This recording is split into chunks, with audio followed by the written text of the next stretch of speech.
Hvernig var tónlistarmenningin þegar þú varst ungur? Já, þegar ég var ungur, hvað er þegar maður er ungur? Hvað er maður gamall þá? 16, 17, 18 ára? Já, hvað svo þess?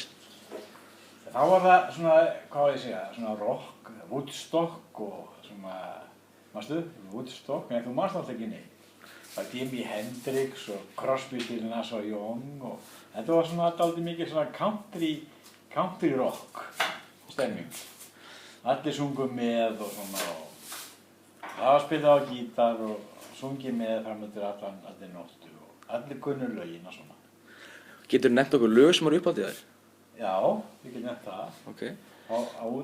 Hvað ég segja? Á hérna, til dæmis ég hélt mikið upp á hljómsveit sem hét Crosby, Stills Nash & Young. Já. Og þeir voru með lag sem mér þykir mjög vænt um. Þetta er Teach Your Children. Teach Your Children.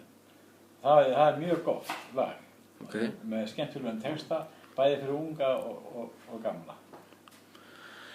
Hvers var þetta skemmt þegar þú varst ungur? Skemmtistaðir. Það fórum við bara í tjald og útilegur. Já. Engar skemmtistaðir? Jú, svo fór maður í, hvaða skemmtistaðir fór maður í?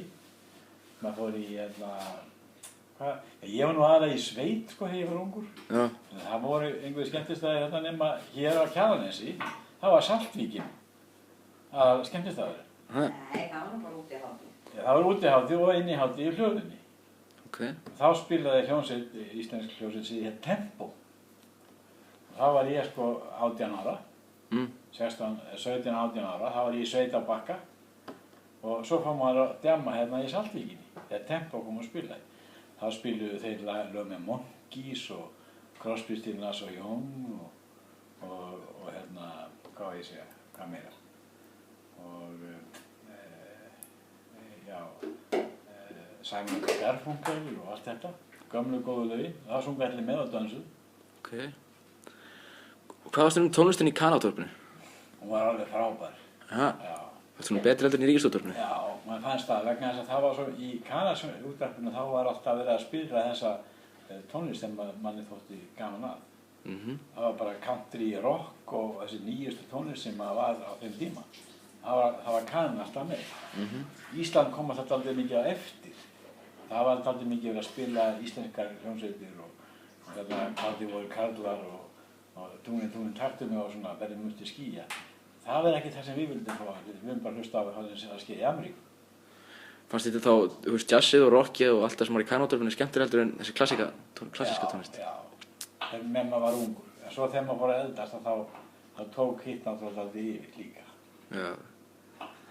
Herru, nú erum við komin í sjónvarpið. Já. Var sjónvarpið með þér? Já. Það var bara sjónvarpið með mér. Já, nú? Það er góð. Það var bara sjónvarpið með mér. Ég held að mitt heimil hafi verið eitt af þeim fyrstu sem var með sjónvarp. Og það var því að pabbi minn var svona alltaf, hann var aldrei svo nýjungagjald. Vildi alltaf hafa sjónvarp og hann var eiginlega með þeim fyrstu sem var með beta-vídeótæki á Íslandi. Það voru spólurnar mjög þykkar og fínar. Pabbi átti svona tæki og svo sjónvarp og það gaf maður sér kanasjónvarp. Snillt. Hvað var uppáhalds sjónvarpið þitt? Þá? Já. Já, svona mannst eftir bara? Já, ég man eftir svo mörgum og eitt hér til dæmis Combat. Combat? Já, það var skal ég segja, þáttur sem skeið í stríðinu og menn voru að skjóta sko, Þjóðverjana. Og Ameríkanar náttúrulega, maður hérst alltaf með þeim, sko. Svona það var Gunsmoke, Gunsmoke var cowboy þáttur. Og þá var það Mr. Dillon, hann var lögga í hvað hérna borginni hjá Mr. Dillon? Það var borginni í Ameríku, þetta hefði bandið í skal ég segja, í Vilda Vestrinu. Það hétt Mr. Dillon, hann var lögga og hann hélt með honum. Svo var það Bonanza. Bonanza var pabbi og þrír synir sem áttu jörð í Bandaríkjunum og þeir voru góðir strákarnir og svo komu þarna vondir menn og þeir náttúrulega bara drápu þá. Og það var ekki sett við þettir, mjög skemmtilegir. Svona álit þitt á Kanasjónvarpinu, svona overall? Já, mér fannst það mjög gott. Það var bæði fræðandi efni og líka svona skemmtileg þettir eins og ég er búinn að telja upp. En það sem mér fannst kannski best við það er að við sem vorum unga þarna líka, við lærðum ensku mjög fljótt. Sjónvarpið heima á Knattspyrnu og við lærðum sko ensku en þó með amerískum hreim. Sem var nú kannski stundur ekki voða skemmtilega enska en við lærðum að lesa og skilja og tala ensku mjög snemma út af þessu. Svona alveg tengt á Ríkisútvarpinu. Mér finnst alveg frábært í dag. Og það skildi hafa komið þarna kringum 60 og hvernig kom Íslendingasöfum 60 og 2004, ég man það ekki.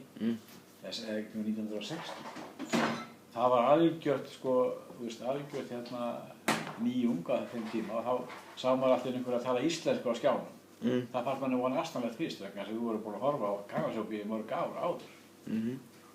En Íslendingar kom allt í hennu og töluðu bara Íslendingu og þá kom þetta fréttir og það koma svona þættir, en margir þættir voru einmitt ameríski þættir í byrjun í Íslendingasjónvarpinu. Það var mjög gaman á svo konum. En Íslendingasjónvarpið var mjög gott strax í byrjun og hefur þróast mjög vel allan tíma til dagsins í dag.